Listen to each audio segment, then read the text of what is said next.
What's up, guys? In today's video, we're going to be doing a quick event recap of the 8FL Manor Mastermind, which is an event thrown by Iman.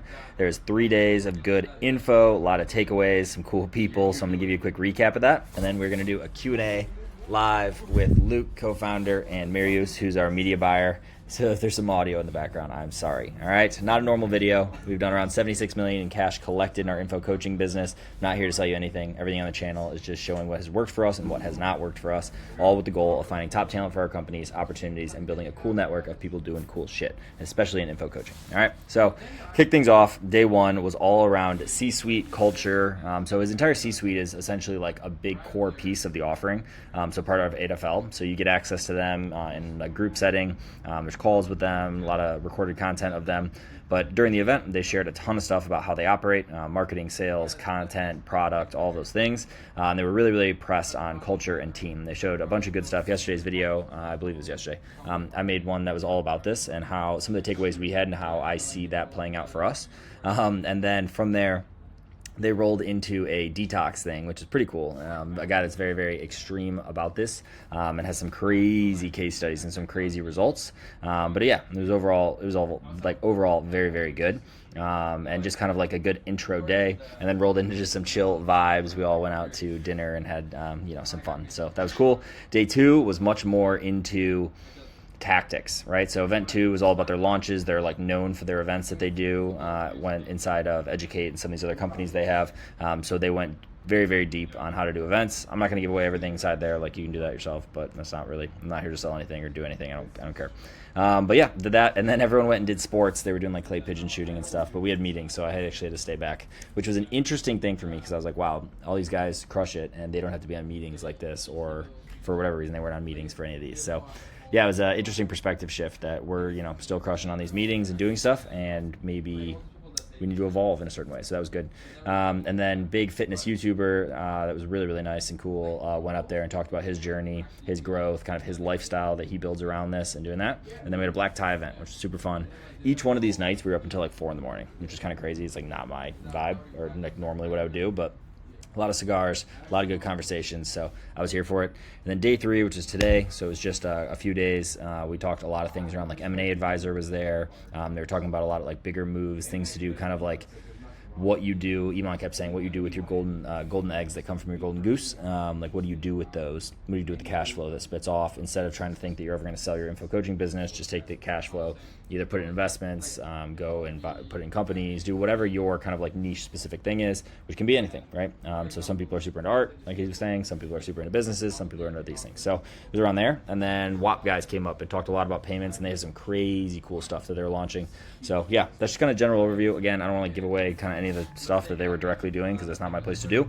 But some of the takeaways I had, super interesting. The guys that were sitting next to us that I had on, actually Tan I had on here, has a very similar business model to us, but everybody else in the room, almost I'm pretty sure every single other person, runs a very similar model to Iman. So it's very organic heavy.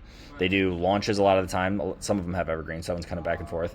A lot of them have direct to cart, so like info style. Some have sales calls, but then still direct to info versus coaching. And if they do have coaching, it's group coaching or kind of like these really high leverage ones. And some of them have retention. So breaking these down, we're extremely paid heavy.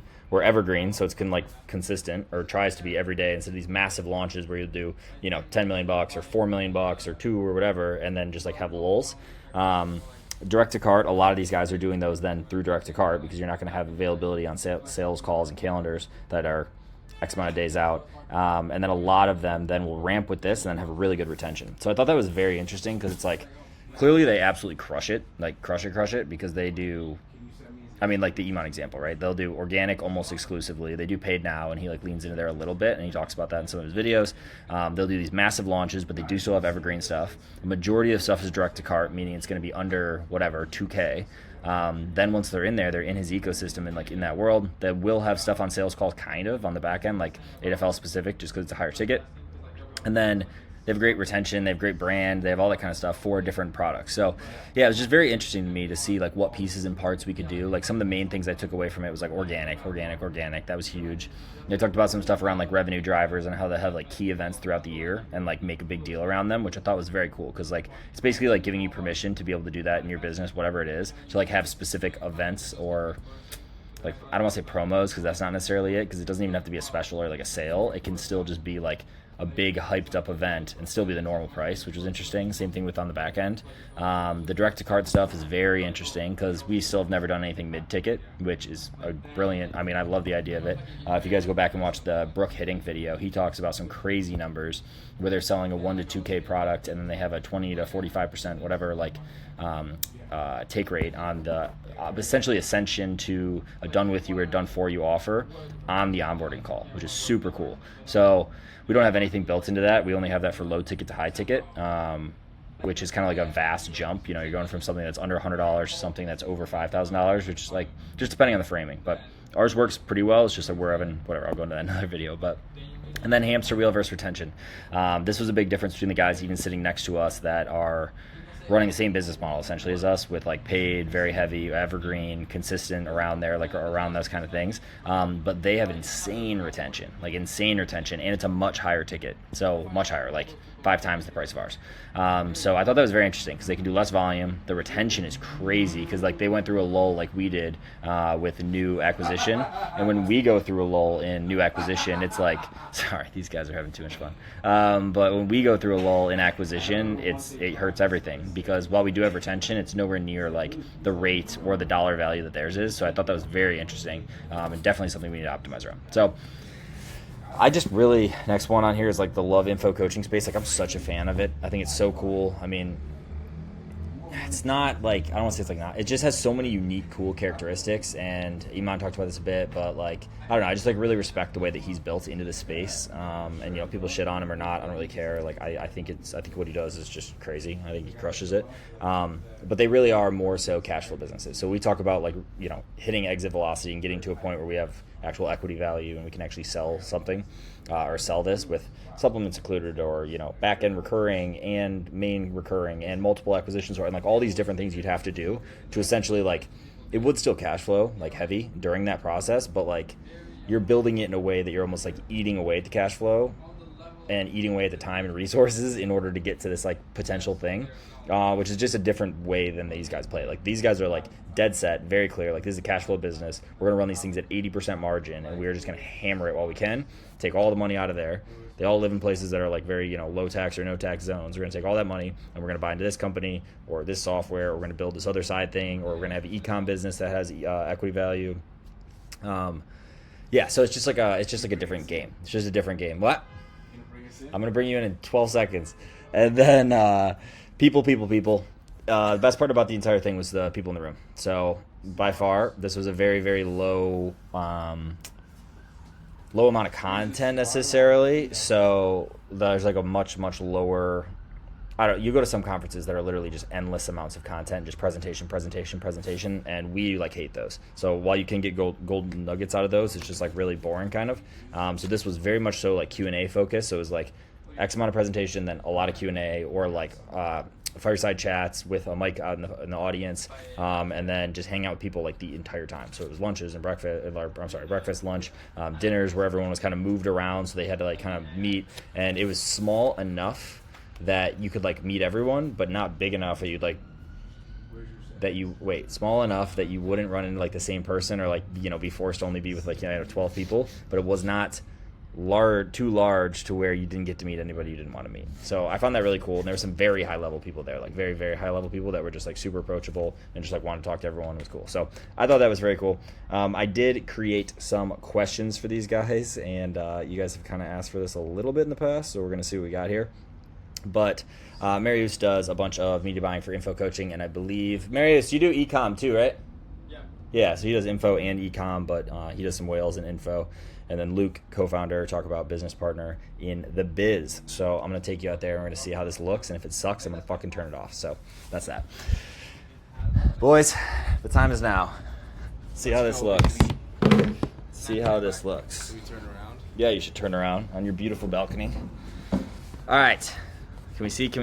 Look at that. We can see. All right. I'm going to hit you with questions. I'm going to sit over here.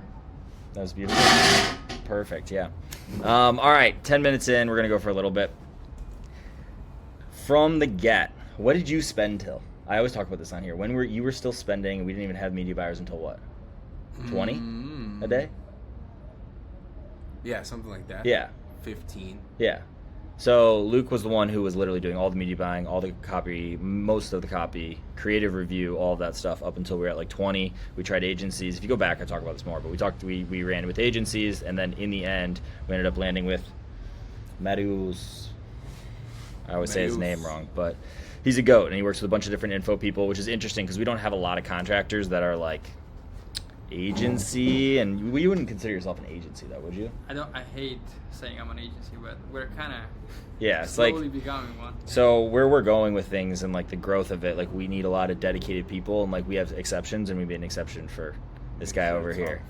So so if you guys go back to other videos, I have org charts where we talk about the structure and like who else exists within the marketing team. But these guys full run all of Meta. So we're just gonna go through some random Meta questions. So what's a better one? How do we run optimizations? Because everyone asks this all the time.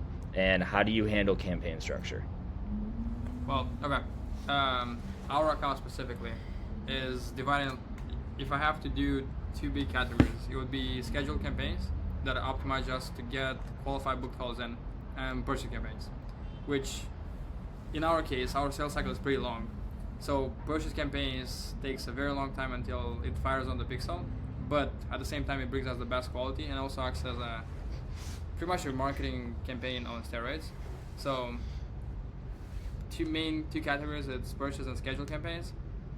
From there we have a shit ton of other campaigns. Like if someone looks at our account, it will probably say it's unorganized, but that's because we also have a lot of other funnels. Now, when you're running, do you run, I mean, I know you run other info funnels, but so if you run other call funnels, is that how you normally have them set up, or are they set up differently for us? Meaning, is the schedule and purchase thing normal to throttle between the two? That's normal. That is normal. We run them both across VSLs and webinars too. Interesting. Okay. Webinars are actually even more efficient way of purchase campaigns. And is that because it's direct to cart, so it feeds back quicker? Yeah. So let's say you run 5 days prior to the webinar. Like every single Wednesday or every single Thursday, I'll get 100 fires on the pixel from that webinar. Interesting. Okay. How do you handle creative testing and different how do you handle creative testing when you have similar angles, so like small changes, and then when you have massive, like completely different changes in terms of angles and messaging? Depends on budget too. If you're working with an account that can handle budget, like yours, usually we do give creative testing. The structure is, let's say we have the creative testing campaign, one asset, the asset dedicated specific to that specific creative. No matter if we have a couple of other creatives that are very similar, maybe the hook is different, we'll give, let's say, X amount of budget, let's say $300, and in there we'll not have only one, but usually it's either 2 or 3 creatives, and like the same creative but just have different copy iterations, because usually you'll see that this specific creative with copy 2 will work better than the other 2 variations. And like you choose a winner that way. Sorry about all the audio, this is probably terrible, but I kind of don't care. All right, Kish, you wrote the copy for the ads that did like 80% of the revenue of the entire thing, and they lived through, and it almost burned us in the best way possible because we fucking hammered it, and we needed more diversification, and we didn't. What is your copy journey? My copy journey? Yeah. I was up in it when I read it. So, that was a long time ago, but I was just writing a bunch of fucking copy when I wrote those ads. So I just was deep into books and writing sales pages and trying lots of different copy. So yeah, that's everyone asks me how we like learn shit, and I always talk about how I find people who have what we want, we model it, and we buy courses, and we fucking speed run and do that. But at that time, do you remember the courses we were in? Remember that? Like the courses, the lives. I was an absolute psychopath during that time. Yeah, so I didn't let myself do anything other than, like, there was a period of time where I literally didn't let myself consume anything other than books and videos on marketing and how to fucking, like, literally at the end of the night I'd be like, I just want to like watch TV, and I would just make myself watch like fucking funnel videos and marketing videos. So, and how did that change? Because we went from, most people on here know, but we went from low ticket, the app game, and we were dumb, didn't understand Ascension and all that at the time, and then we went to kind of info direct, but then mainly it was just the sales funnel, the sales call funnel. So like what shifted and how, because you ran all the accounts up until we were doing like over $1 million a month. Mm-hmm. So like what did you frame change or have to learn to like, how did the account change when doing that? It was just literally fucking spending more? Yeah. It was just hammering it more? Yeah. We used to added budget. We used to go in and we have like all these automated trackers now, and for 2.5 or 3 years of it, we would manually fill it out every single day, so we know exactly what was in there and look at the metrics every day manually, because we didn't trust that ourselves too if it just ran automatically. All right, what do you feel like in current state is wasting time, or where we're like overlapping? Like where is there like fluff in what we're currently doing in marketing? That's both of you. I don't think we're wasting too much time. I don't know if it's time. I don't know if it's our creative, or I would say like, the Blake, who's the CMO, is like putting together a new team, and I think there's like time before that all goes as fast as it can. And I think there's like organization stuff that wastes time, where things don't go probably like as fast as they could. But I think with some time that will change, because it's just a new team. I have a take on this. Please. Like on wasting time. Not sure if it's wasting time, but I thought that every single time I look at that low ticket ad account that we run, my thought is like, why the fuck is this one not running international? Because we could be making so much more money. Well, usually it's because the people that would then ascend would be international, right, and then we wouldn't be able to service them with the coaching because of the time zones. And like, the net CPA isn't good right now. But like he's saying, it'd be lower cost. Right, but like it's much. So we'd be able to get better purchases, but we wouldn't. The issue is they wouldn't ascend at 5%. Even if they did, we wouldn't be able to service them. Right. As well. So if you would have something, as we were talking with Luke in the sauna today, if you would have fulfillment team that's not necessarily only US based, you could have a whole division, like the low ticket funnels. Most of the low ticket funnels we run on international, so outside of US. The moment you get it, even in Canada, UK, Australia, Europe, the low ticket becomes profitable on the front end. Yeah, I was talking to the XYZ guy. I can tell you after, but I was talking to them. They do like $3 million a month, but they're out of one of those main countries, and their costs are like so much different than ours. When he was saying stuff, I was like, that's very interesting. Getting outside of US. Yeah. Okay, so what time is it? Oh man, we gotta leave for dinner like any minute now. How do I say this correctly? Of the other ones you see, so I just talked about this on here about organic versus paid and how much different it is and how these guys are running it. Like we had a guy that was at the thing that at the event that has 92% show rates and 55% close rates because it's all organic. And he was like, oh, I want to run ads. I'm like, dude, your shit's going to get cut in half and you're going to need double the team and it's going to be whatever. So how do you see in the other companies and how do you see it in ours, organic, as a piece of this function? Do you work with a bunch of people that have a ton of organic and then some paid, or is it usually like a mix? And then what do you think about our organic current setup or where we're going to go with it? Yeah, I hope you guys can hear me because I'm talking that way, so sorry. Most of the clients we work with do have organic. I would say in terms of companies that do 7-figure plus a month constantly, both of them probably have, I would say 20% of their monthly revenue that comes from organic, and which I don't think in our case is the case. No, it's not even close. Yeah. I always say our first click is like 2% organic. Yeah. Like in their cases, also think of, they do come, probably because we're spending so much on all those ones, they do come from ads, they start following, and it becomes like a very long sales cycle where like they consume so much content and then they opt in the funnel, like it's like organic. Yeah. Like there's no way to prove it came from an ad. But super important, especially the YouTube side of things. Yeah. I will not say the name of the company, but you know the guy very well. And it's not like he runs a YouTube channel.